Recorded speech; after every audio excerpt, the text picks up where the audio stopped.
Hey everyone, this is Jeff Lund, the host of the Mediocre Alaskan podcast. Make sure you rate and review so more people can stumble upon what you have. In addition to the podcast, my wife and I have been adding a bunch more about living in Southeast Alaska on our website, themediocrealaskan.com. There you can read about hunting, fishing, foraging, gardening, our adventures building our home, and order my book, A Miserable Paradise. Thanks again and enjoy this episode. All right, welcome back to the podcast. Today I have Peter Capel. He is the Skiff Wanderer, or are you one of three wanderers? Did I read that correctly? No, I'm pretty much like the main guy. I've got a basically director of we don't really have to figure out his title. I got a guy, Adam Hudson, that works with me. He basically takes care of all the sponsorship stuff and then my merchandise line that we're starting to get fired up here. And then my good buddy Zach, he's been on just about half of the episodes that we've shot. During that COVID summer, he was down here the whole time, so we fished just about every single day together. But he had to go back to school, so now it's just me Gotcha. on the skiff most days. Gotcha. So you're down in Corpus Christi, Texas. And one of Mhm. the reasons why I wanted to have you on is kind of to sell me on that sort of skiff lifestyle down there. Just kind of get me, it's pretty cold up here in Alaska and Southeast. And the skiff life up here is an open skiff, and you're running and you're just frigid cold when you're doing those steelhead runs to some of these neighboring rivers. I mean, the faster you go, the colder you get. But We've the slower you been go, the more that you're out there. So, talk to me about the warm weather skiff life. yeah, so basically the skiff I'm running is a Sabine skiff. She's 17 foot 6 inches. She's about like the freeboard on her is about 15 inches. And then she'll draft with three guys, full tank of gas. We're drafting in about 4 or 5 inches of water. Um, she's flat bottom, so like we get onto higher parts of the flats, we can kind of slide across it. But basically, our whole goal, our game plan is we try to find skinny water where maybe a foot and a half, 2 feet we think is a little deep for us. And we're pulling that skiff, and we're trying to sight cast. Where I'm at, we're mostly targeting redfish. We'll get black drum on the flats. We'll get sheep's head on the flats, which don't get me started on the headache that's sheep's head. It's that one's on my list of things I still need to put on the end of a fly rod. But our main target's redfish. We go year round. This time of year in the winter, we'll have a lot of really cold mornings. So a lot of times we'll start a little bit later in the day, try to let the air temp come up, get the sun out, and get those flats warm. And a lot of times we'll see the fish come back on the flats. Looking at the weather, like next week, we are looking at like 3 cold fronts coming through in the span of 7 days. So I know that like after that, like it's going to be tough for a little while. But summertime down here, we're probably on the water. I don't know. I'd say if we went on the weekends, probably 7 days a week, we can get out chasing those redfish. And then a lot of it after that is just seeing what the water level's like in terms of where we can go, what we can do. My favorite thing to do is to basically get as far in the back, as far away from anybody as I possibly can, which entails a lot of pulling, because I mean the boats can run skinny. I don't like running them skinny because I don't like tearing up flats or running across flats and spooking fish. So, a lot of times we'll park the boat and start pulling, and then we'll still have, 30, 40 minutes of pulling before we really get in to the good stuff, Mhm. which, if that's what it takes to get to the fish, I'm all for it. Yeah, yeah.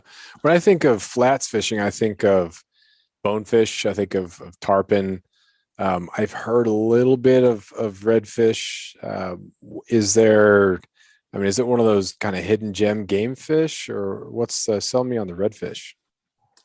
So I'll be honest, I haven't had a shot at permit. I finally put my first tarpon on the fly a couple of weeks ago. Was that down there, or Um, was that somewhere else? No, that was over in Florida. I met up with some buddies, and we went over down to South Florida, and we were able to find a tarpon for me. He was all of about 12 inches, but hey, It he made counts. it to the boat.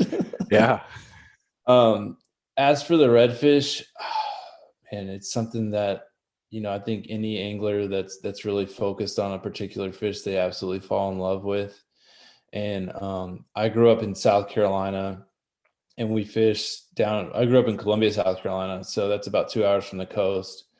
And the first fish that the first like big fish that I remember was with my dad, and it was probably like a 27-inch redfish where we were on conventional tackle, we were bait fishing. I grew up bait fishing, didn't really get into the fly game till a little bit later. Um, but yeah, that first redfish kind of, I think I was like 5 or 6 years old, and Mhm. my dad had to help me hold the pole up to get it in, and he's teaching me how to, work the rod up and down and everything to reel this fish in. And from then it's been, redfish have been in the back of my mind. It's something like I just absolutely love. Yeah. In terms of a fish though, think I'm kind of in love with them. So I think they're amazing. So generally, depending on where we're at in Texas, they're feeding on crabs and shrimp most of the time. We don't have a lot of tidal movement. Most of the current we get is wind driven.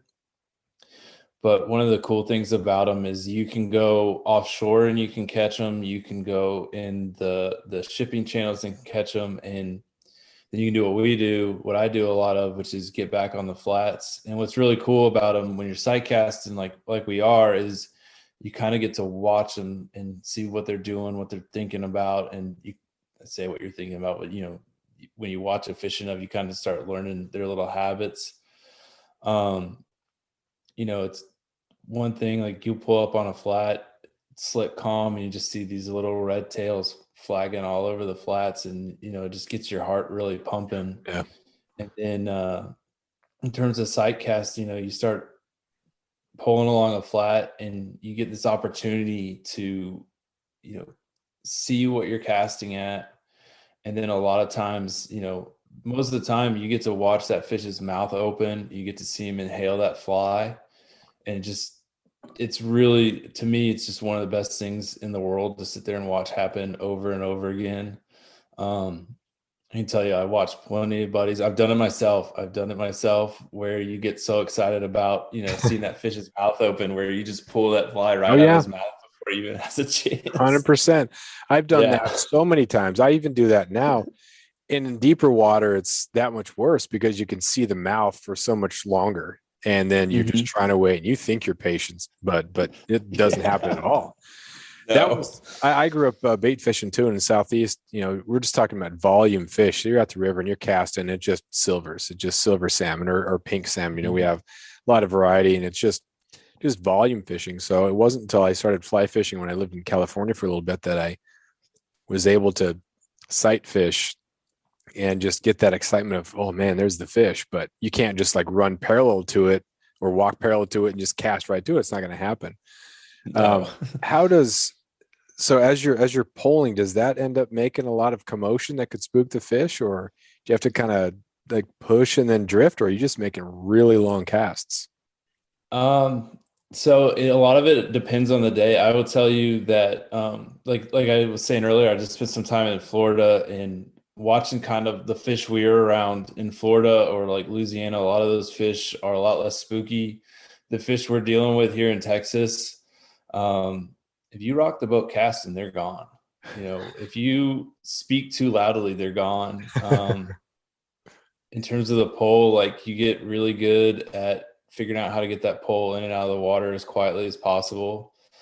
I've definitely fished with some trout guys where I've been like, you've got to stop rocking the boat with your cast. You've got to just start using your upper body more and just kind of, settle into it a little bit, settle your legs out.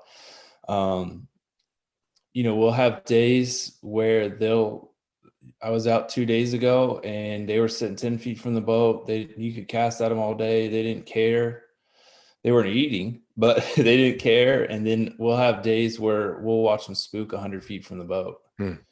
And so it's tough. We just try to stay quiet. We try to stealthily approach them. some of the things that I'll do is, if I can, I'll try to hide the boat behind mangroves or grass lines where it kind of breaks up that the boat's there in the water. Um, a lot of times, if they're really spooky, we'll park the boat, get out, and start walking. Which, I mean, I keep a pair of wading boots just in case. That's the Mhm. move for the day. Yeah. That sounds a lot like the steelhead program where, I mean, I've seen flies hit fish in the face. And granted, I've given up on them actually taking. And so I get Yeah, close enough to just kind of see it. Like I want to see it. Yes, I'm hitting the spot exactly right. And those things are just holding and they do not care. It's got to be a little different yeah. in the ocean where they can kind of move out if they're in those channels or whatever. But yeah, in the river they just hold and they just do not care whatsoever. But seeing one move to it is it's unlike Oh anything yeah, else. It's so nice. yeah. Uh, Dude, it's the best thing in the world is watching that. And when you get them, yeah, when you get the redfish when they're super excited and they're super aggressive, I've seen them like the fly hits the water and they'll just do a 180, turn around, 100 miles an hour, come and crush that fly. And those days are the best. Yeah. What's a good day? If I catch two or three steelhead, I'm really excited. But a lot of days I'm going out, especially in the winter steelhead. It's like if I get one, I'm stoked. But spring steelhead, three, four, out of your mind day is five, six, seven. What's a good redfish day? Definitely, like it sounds like steelhead, where it depends on the time of year. Right now, this time of year, if you get one to the boat, man, you're having a good day. We'll see a ton, and that's one of the things that I absolutely love about fishing down here is the opportunities there. We'll go out and we'll see a ton in wintertime. One, two fish to the boat, you're having a great day. Summertime, it's on. A good day, 5 to 6 fish. A great day, 10 plus fish. Nice. Um, yeah. It's kind of tough because pretty much every fishing seems like it has the prime at almost the same time. Yeah, So if it if is you if tough. you're gonna like go try to experience something else, like come up here to fish for king salmon or something like that, then you're missing out on peak redfish. Are you ever tempted to kind of take a month off or a couple of weeks off or even a summer off and just explore other opportunities in the prime? It's something. So one of the big things with like my YouTube channel is, it's called Skiff Wandering, and the whole wandering aspect is me wanting to go and explore other places. I can tell you right now, this summer, I think I might have a couple of weeks where I'm fishing Texas, but I'm going to spend a lot of time on the road this summer, checking out a lot of different areas around the Southeast. Um, I keep going to Florida in the wintertime, and all my buddies in Florida are like, you need to come in the spring or the Yeah, summer. And I'm like, yeah, but the redfish is so good at home that yeah, I don't want to. And a lot of it, honestly, a lot of it right now for me is, I've only been fishing this area for a few years. So I'm still like, every time I go out, I'm still learning new things.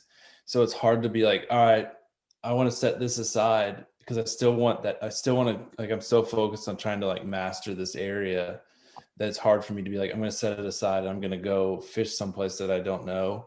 Because like, to me, a lot of what gets me really excited is, walking out the door in the morning, putting together that game plan, the other three game plans for when somebody might be where you're at, right. and then seeing that game plan come to fruition.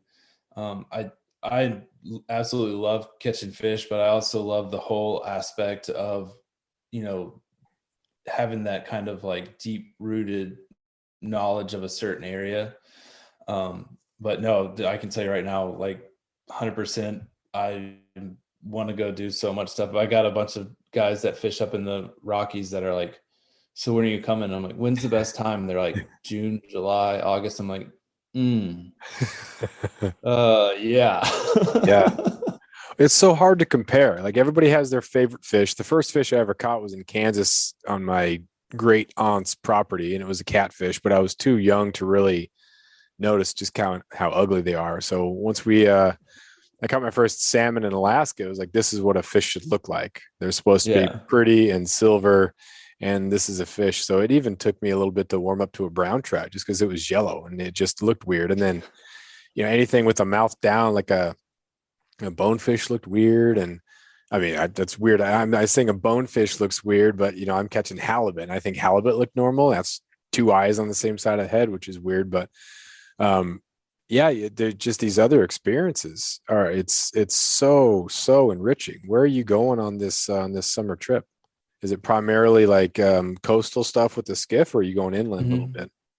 No, it's primarily coastal stuff. I'm getting together with a buddy of mine, and we're just gonna like we basically like broke out. I use Onyx a lot. We broke out Onyx. We started breaking down a few places. We talked a little bit about trying to link up with some local guys, and then we decided that instead of using local guys, we were just gonna bring some of our other buddies to join us when they could and see how it goes.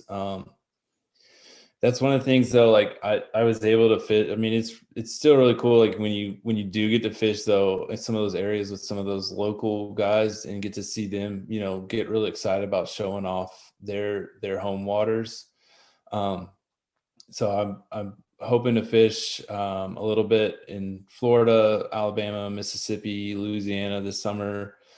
I have got fingers crossed right now that I can make it out to South Carolina and get to fish my home waters a little bit more, or at least where I grew up. I haven't. It's weird. Like I started fly fishing after I left South Carolina, so I haven't really had that chance to revisit some of the creeks and bays that I grew up fishing with a fly rod. So I'm really hoping that I can sneak back over there.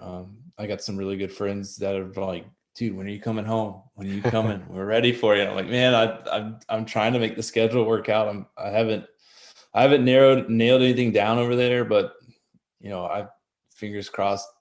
My buddy Ace, I'm hoping I get to see you this summer. My brother was in the military and he was stationed in New Bern, North Carolina. So I Mhm. went back there to visit him. And then when they were moving, he got stationed on the West Coast.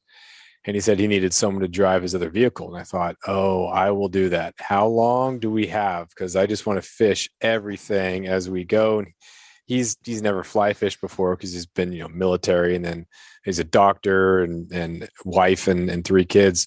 He only had two at the time, but they're gonna. I was gonna drive one vehicle, my brother was gonna drive the other, and the rest of his family was gonna fly. So I planned fish the Smokies, and then I planned when we were going through Arkansas to fish the White River, and it was kind of drive-by fishing. But in Arkansas, we took a little bit of a break and got a guide for a half day, which is I think the kind of the key. You get that half day, you figure some Yeah. stuff out, and then if you have more days, you can really make it work. But I need to get back to Arkansas because I have this image of a massive brown trout coming up to take my fly so slowly and deliberately. I just set the hook early and pull just big old sloppy hopper, man, just to plop that thing down. And the guy said, yeah, just slap it down. Don't even worry, just slap that Don't sucker even down. worry about it. Big old head, pull it out. And he gets us back to the top of the run again. Same spot, same big head, pull it right out of his mouth. So White River is known for these massive brown trout. And going out with the guide, I only caught rainbows. It was just my brother caught a couple nice browns, and I caught a couple from shore. But oh man, you want to go to the spot and catch the fish that spot is known for. Mhm. But if you do, it almost feels too easy. So where are you at on getting the fish of a lifetime the first time there? Do you kind of like that? I need to go back feeling. Man,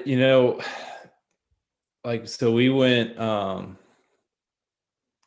biggest redfish that I've been able to catch was we went down to Louisiana and I was able to land a 36-inch redfish, and I still want to go back. I think if I rolled into like Homosassa and landed a 180-pound tarpon, I'd be like, it would just be like the fire that I need to start going back more. Mm. I think for me, like that fish of a lifetime is, you catch it, it's like, man, I'm gonna chase the next biggest one.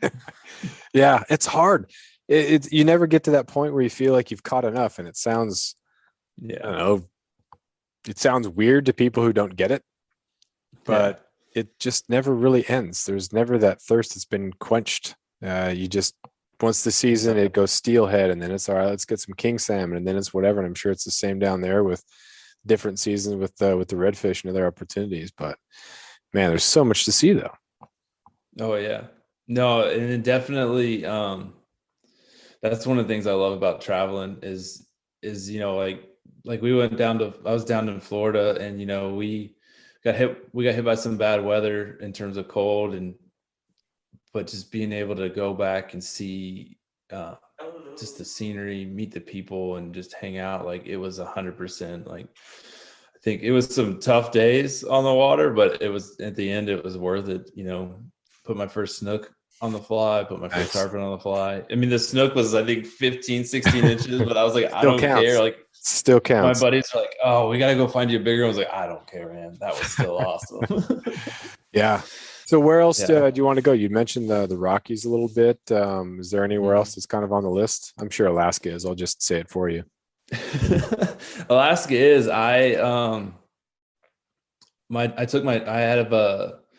had a guy I was working with who runs a fish camp out of Seward, and I took my dad up there in 2014, and I've been itching to go back up there since then. And then Alaska's definitely on the list. Arkansas actually is on my list. I've got a couple of really good buddies that guide up in Arkansas, and they're like, dude, when are you coming? And I'm like, I need to come. I know. Yeah. The nice thing though is they're like, if you're gonna come in February or March. I'm like, really? Okay. That's a good time for me to get out of here. And then actually another spot that's high on my list right now is New England, to go chase some striper. I've heard some rumors about some awesome striper fishing up there, and I've got a buddy that's like, August, bring that skiff up to New England. I'm like, man, I still have a day job. I'm not doing Skiff Wander full time. So unfortunately, like August, July this year, when the striper fishing is really good, I'll be sitting on my other boat. But then after that, Belize is high on my list. Ooh. Mexico's high on my list. Yeah. Bolivia, Argentina.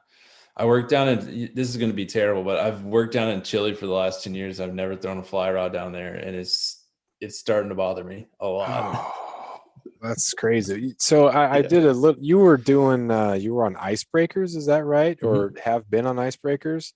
Yeah, down in, obviously South America type area. A little change of pace to explore this a little bit. How did that happen? And what's that all about? So for the last 10 years, I've been working on one of the icebreakers that's contracted to the National Science Foundation. Basically, I went to the United States Merchant Marine Academy for college. And then after college, I needed a job and called up the company I worked for, and they were like, we need a third mate. How do you feel about going to Chile? I was like, yep, I'll go. Like, well, hold on. The boat goes down to Antarctica. I was like, all right, guys, I'm sold. They're like, well, hold on. I was like, just put me on the plane. So I started doing that in 2011. I worked my way up to working chief mate on the bigger boat that goes down there. And it's unreal. I tell guys, when guys ask me what it's like, and the closest thing I can think when you're running that icebreaker through ice is it's a lot like running a skiff through the marshes, where you're weaving and cutting and making your way through. I'm sure, I haven't done it, but I'm sure it'd be a lot like running a river, where you just got to know where the boat can be and where it can't be. And we're not moving at 30 knots, we're only doing 10 knots, but it still feels really fast when you're breaking ice and you're trying to make split-second decisions on, the next turn can affect where the boat's going to be in a mile. So you've got to, every little decision affects the overall end game of where you're trying to get the boat to. And you're constantly, thinking about the safety of the boat. If you're going to end up getting too close to certain ice, there's ice we can't hit, so we got to make sure we keep the boat out of harm's way at all times. Mm-hmm. After years of fine print contracts and getting ripped off by big wireless providers, if we've learned anything, it's that there's always a catch. So when I first heard that Mint Mobile offers premium wireless starting at just $15 a month, I thought, what's the catch? But after talking to them and using their service, it all made sense. There isn't one.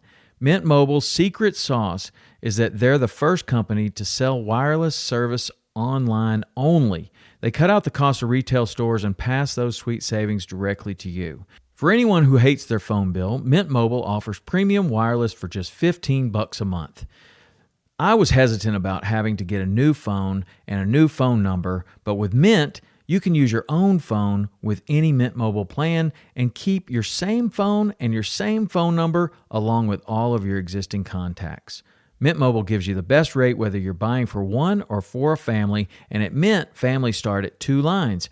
All plans come with unlimited talk and text plus high-speed data delivered on the nation's largest 5G network. Switch to Mint Mobile and get premium wireless service starting at just $15 a month. To get your new wireless plan for just $15 a month and to get the plan shipped to your door for free, go to mintmobile.com/waypoint. That is mintmobile.com/waypoint. Cut your wireless bill to $15 a month at mintmobile.com/waypoint.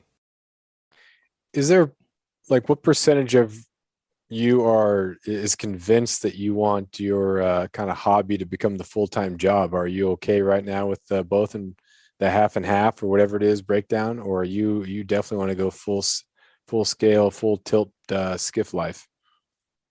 I would definitely, I would welcome the opportunity to be able to. I absolutely love what I'm doing down south, but being able to be on the skiff, it's going to allow. I mean, right now I'm gone about half the year, so I work about 2-3 months, and I'm home for 2-3 months.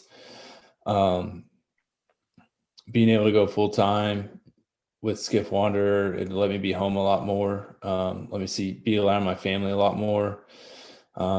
I can tell you, like, when it comes to personal life, I've been to 2 weddings in the last 10 years, and one of them was mine. So I couldn't miss that one. Yeah. And it's just, there's a lot of sacrifice in that. And I know once I start doing Skiff Wanderer, because I know it's going to happen, once I'm able to start doing it full time, I know that I'm still going to be gone a lot. But it'll be, it's gonna be fishing. Yeah. It's gonna be filming and fishing, which, I mean, that's like the other part of Skiff Wanderer that I absolutely enjoy doing is the filming aspect. Photography and film is kind of what got me back in the outdoors. I took a little bit of a break from going from fishing, from being outdoors, and I picked a camera up, and it kind of really got me re-immersed and had me re-fall in love with being outdoors all the time. I think I walked in the house from fishing. Oh no, I was duck hunting. I walked in the house from duck hunting one day, and my wife looks at me and she's like, "You realize you spend like probably 300 plus days out of the year on the water?" And I was like, "Huh, yeah, I probably do." And I mean, all of that stems from picking that camera back up and getting back into photography, which when I started getting back into it, I always wanted to get into film, and I'm happy that I've been able to work film into a lot of what I'm doing these days. Mm-hmm. I know some people who are really excited about fishing, and they always loved fishing, and so the natural job was to be a guide. But when you're a guide, you're not fishing because you're helping someone else. So the people who love to fish but also love to help other people and teach, they love being charter guides. And then there are people who talked about, being a filmmaker, things like that. You're seeing everything from behind the camera, and so you're not necessarily 100% pleasant, but at the same time, you're also creating something. Has there been a little bit of either that's kind of made you think, gosh, like, I love doing this. This is so much fun, but now that it's becoming a bigger business, it's becoming a lot more work and it's not as much fun, or because you're spending so much time trying to get the right shot, you're not just actually fishing, you're doing other things. Have you had any of those conflicts?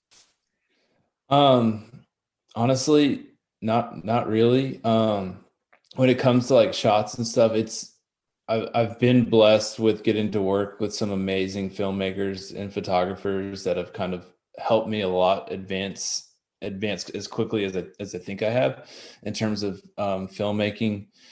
And one of the things that I picked up from them is just slowing the whole process down. So like when I first started getting into film, it was always like, we got to catch fish, we got to catch fish, we got to catch fish. And then as I've gotten more and more film centered around it, it's become more of, you know, we're going to take our time. And so a lot of times, you know, we'll catch a fish, and we'll take our time with the fish. We'll, you know, obviously depending on, we'll keep an eye and make sure, you know, do everything we can to keep the fish healthy. One of my general rules is if we're going to take a little more time with the fish, I like to make sure that he's legal size, just in case something does happen. You know, if he's smaller or over slot, like we try to get him in and out as quickly as possible. But a lot of times, you know, you take the time, we'll take the time, and you kind of get a chance to really look at a specific fish, and, you know, you get to see maybe some of the battle wounds that he's got, maybe some of the you know, the scars on him, or like we pulled a fish one day, he was missing an eye, you know, which I thought which if we had just been really quickly like catch him, unhook him, release, we may not have ever seen that. Right. And then a lot of times, you know, after we put in that really hard amount of work to try to get whatever content we want to capture, I'll tell you, about 90% of the time, especially if we're having a really good fishing day, we all crack open a beer, sit there for a minute, and we'll spend 10, 15 minutes. And I think it's something that filmmaking has definitely made me do, is like, you get the chance to really slow down and appreciate not only like where you're at, but like the guys you're with, the experience you guys are all kind of are having together. You know, you just get that moment of just like, we're going to slow down, we're going to relax for a minute. And it's really nice it's been really nice for me to have that moment out on the water where it's like, dude, I can't believe I'm doing this. I'm really glad that you guys are here. And, you know, this is just, we're having a great day.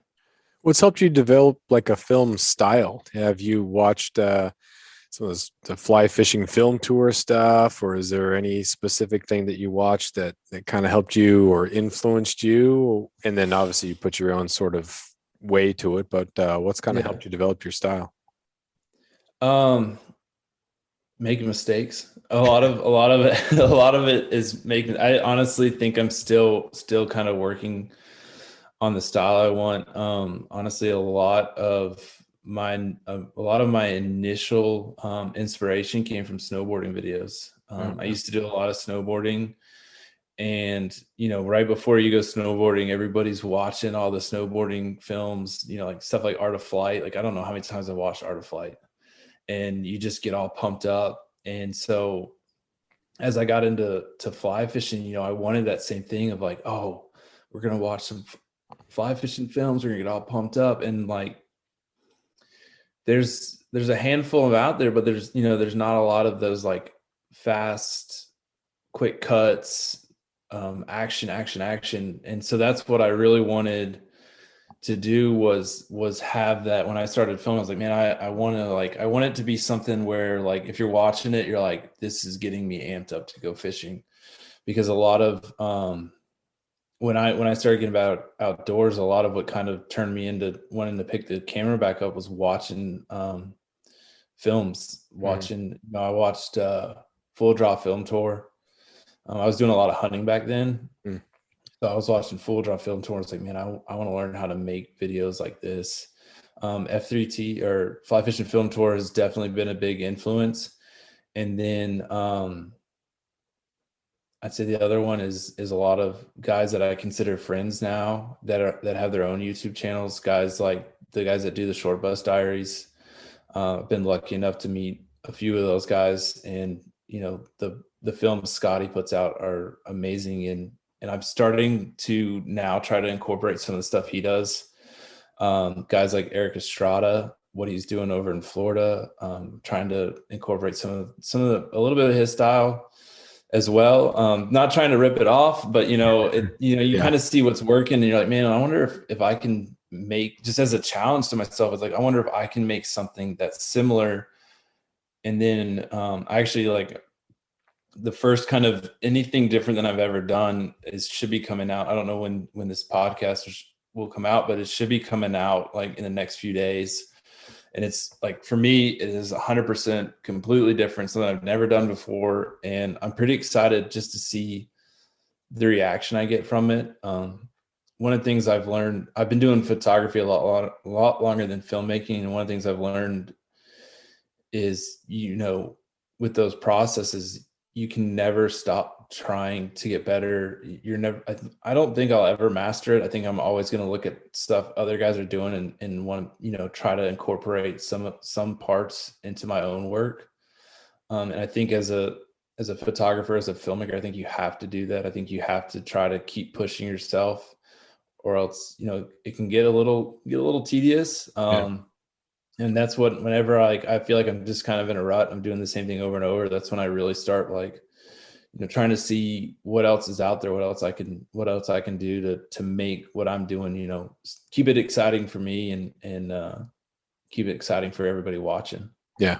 Do you put have you put some of your first stuff out there, or did you wait until it was kind of better and then make it, well, then you'll never do it, right? That's the what was it? Is it Gary Vee that talks about being a perfectionist is actually a lie? It's just you hiding in insecurity, something like that. That makes total sense. It's much better to get that first thing out there as a frame of reference, but at least you've delivered.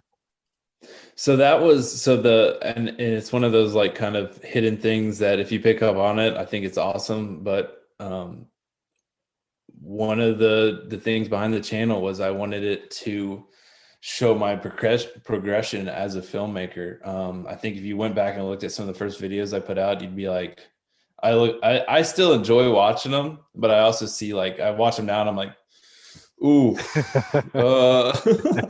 you did this wrong, you did that wrong. No, I'd say and then if you were to go through my personal Instagram, I've left, since I started taking photography serious, I believe everything up, because I think it's something, if you want to get into one of those fields, I think a lot of people see a photo or a video from a creator that's been doing it for 10 years, 12 years, 5 years, however many long, and they think this is what I need to do to be able to put it out. And so one of the first things I started doing when I got into photography and when I got into filmmaking is I'd look at guys that have been doing it for 10 years, and I went back, I scrolled all the way back to some Instagram accounts. I scrolled back to 2014, and you see where those guys were at starting out. And it's like, all right, I can tell you a lot of guys, if you look at how much they've progressed, it takes time. And I think if you want to get into it, just start posting stuff. Yeah.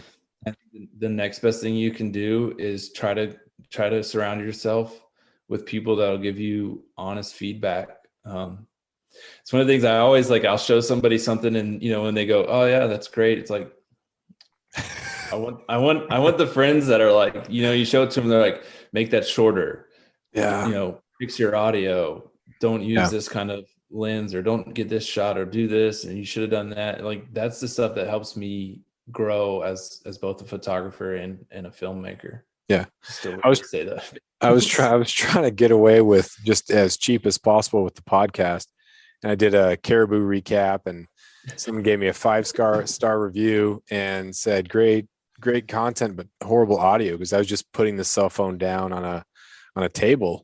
And, every single time I had a pen and I just would touch the table, and it was horrible. But I mean, it was negative 30 degree. The hunt was in negative 30 degrees. We're back at my buddy's house, snow machines all day, got him back. It was just an unbelievably great trip.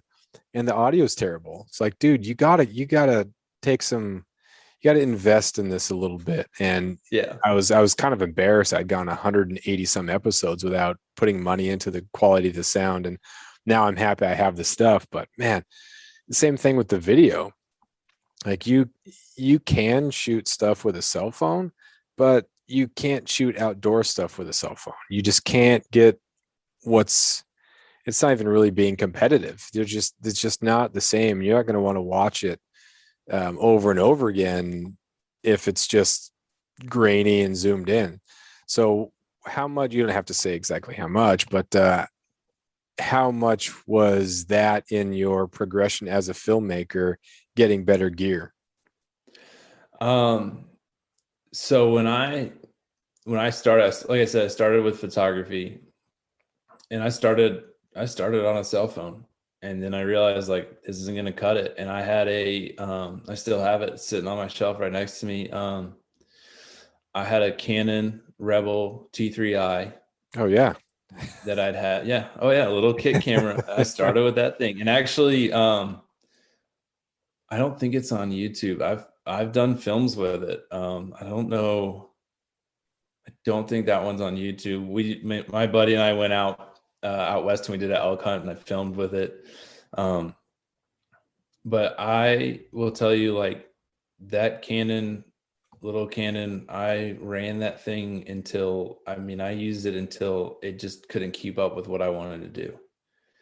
And that's like whenever somebody's, I start talking cameras with somebody, that's what I'll tell them is like, start with whatever you can afford. And if you're running that thing into the ground to where like it can't keep up with the work you want to produce, then two things. One, obviously it's time to upgrade. And two, you've obviously fallen in love with it, where that upgrade, that, $2,000 or $3,000 or $4,000 camera, it's worth it to you at that point, because, you're going to use it, you're going to go out, and it's going to allow you to keep progressing as a photographer, as a filmmaker. Right now I'm using a Sony A7 III. It was funny when I bought it. So I went into the camera store to buy it, and I told the guy, I was like, hey, I want a Sony A7. I'd done all the research. I knew exactly what I wanted. I was like, hey, I want a Sony A7 III. And he's like, oh yeah, what are you shooting on right now? I was like, oh, I'm using a Canon Rebel T3i. He's like, dude, you don't want a Sony. You don't want this Sony. I'm like, what do you mean? He's like, dude, you're going from like a Hyundai to a Ferrari. Like, this thing's going to be out. And I looked at him, I said, I shoot everything manual right now. He said, let me go grab it for you. Like, cause he knew, he's like, all right, you never mind. You're ready to go. And I've had that Sony now for, I think, 3 or 4 years. And, I'm not quite there, but it's starting to get with the filmmaking. So that camera is geared towards photography. It's not really geared towards filmmaking. And I'm now getting to a point with filmmaking where it's in the back of my mind about picking up a more film related camera. But right now I still haven't pushed that Sony to where I think it's really the right time to upgrade. I've got some buddies that beg to differ with me, but then I think the next camera that I'm looking at is like $3,000. And I'm like, yeah, I'm not spending that yet. Yeah. But no, I think, like, if you want to get into it, like, whatever, like, if you want to start podcasting, just start podcasting. If you want to start filming, just start filming. And then you're going to know when it's time. I try to push people away from going out and spending a lot of money right off the bat, because I think that there's a lot of like technical know-how that comes into a lot of like, higher end cameras. And I think if you don't understand the basics and you try to jump right into a higher end camera, you're gonna kind of get in over your head a little bit, and it might turn you off. So that's why I kind of push. One of the things I love about Sony is if you go buy a Sony kit camera, like a A6000, anything in the A6000 range, they use the same lenses that the higher end Sonys use. So what I'll tell people is if you start getting serious, start spending money on the lenses, on the glass you're going to use, because eventually you're going to wear that body out. And when you do, like, you won't have to change out your lenses at all. You don't have to worry about an adapter. Like, you can just roll right into a higher end camera, and you've got all the lenses now. And then you're not like going out trying to buy everything at once. Yeah. That advancement thing is pretty much the same throughout. I remember my first fly rod was one of those $60 just package jobs that casted like a 2x4. The fly line was I don't even know what it was made of, some Yeah. foreign material. And then Yeah. once you kind of figure out that you want to get one of those bargain rods, $150, something like that with a reel, then you figure out what more you want. Like, this is a reel rod. I want a faster action, a slower action. What do I want? And then when you go to premium, you can match what you've done, match your skill. And same thing with podcasting stuff, same thing with cameras. I finally upgraded. I got one of those Sony A6s and it's sweet. And I'm still learning it. Like if you go out and you buy that, first off, you go from cell phone to, one of those larger, more expensive cameras, you're wasting away so much because you don't know what it can do. And it's just a fraction of a cost. So, if you're not using manual settings, if you're just out there, it's going to be better because I spent $2,000 on it. It's not going to happen. No, I was actually joking with one of my photographer friends the other day about breaking the Canon back out and trying to shoot an episode of the Rough Log just to prove that I could do it, which I think it's still on my list. I might do it. I don't know. We'll see how I'm feeling one day. But yeah, no, I definitely am a firm believer in, take your time. Don't try to be a professional day one right out the gate. Like, all of it takes time. Mm-hmm. So what is you have the Skiff Wanderer and the Rough Log. So kind of explain those things, and what you're looking to do with those and where people can find those and all that. So the Skiff Wanderer as a whole, that's basically my YouTube channel. Instagram I'm on Instagram. I put up a bunch of reels. I've slowed down. I've been fishing so much lately. I've kind of slowed down, which sorry. And then the Rough Log actually, so what I'm excited about with this year, with 2022, is I'm actually like branching out a little bit away from the Rough Log. I'm still going to keep doing them. So my like big vision is that the Rough Log is going to start just being daily vlogs. Like if I go out with somebody for a day, like that'll be a Rough Log. And what I'm hoping to do with those is start to I've been lucky and been able to do a couple so far, but tie them in with podcast guests. So, we'll go out, we'll fish for a day, which I think, you get a chance to really talk to somebody. And then after we fish, we'll sit down and we'll do a podcast where we can really go into in depth with a specific person. Because I think it just it allows somebody to really like see, like, hey, this guy, he talks, but he also likes to go and do what he's talking about. Right. And then some of the things that I'm getting into this year that I'm really excited. Like I said, the first one of these is coming out in the next few days. And I'm starting to try to make these bigger films that are more centered around trips. So like my buddy Zach and I, we went down, we did a big camping trip, and then we sat down and we did a podcast where we kind of went through and we broke down like the good, the bad of that camping trip. And so what I'm trying to do is with those little breakdown podcasts is try to use those to like go more in depth with a bigger film.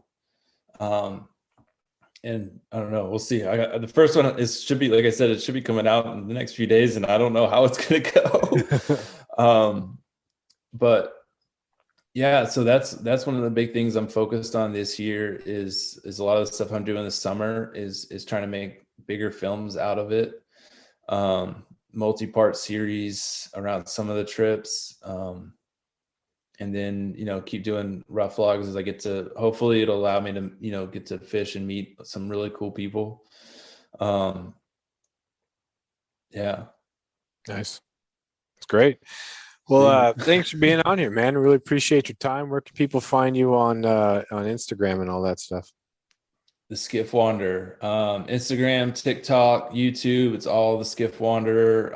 Webs. If you want to find everything in one place, www.theskiffwanderer.com. Merch stores on there. We got a couple new things coming out, hopefully here in the near future, which I'm excited about that. We've got big plans for that over the next few years. So you guys stay tuned to that.